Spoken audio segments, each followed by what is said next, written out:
Jar of Bijandim cake. Ngiyi lisite y'abahungu mu Rwanda, babandi bakunda abakobwa ku rwego rwo hejuru, koko bakunda abakobwa ku rwego rwo hejuru.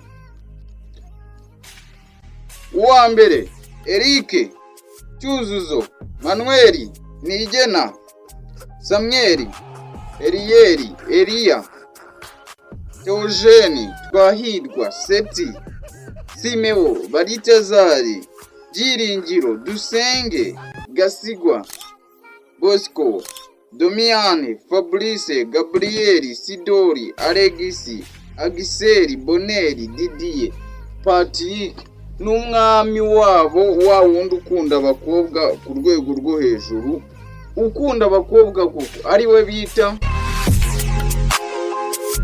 Isaac.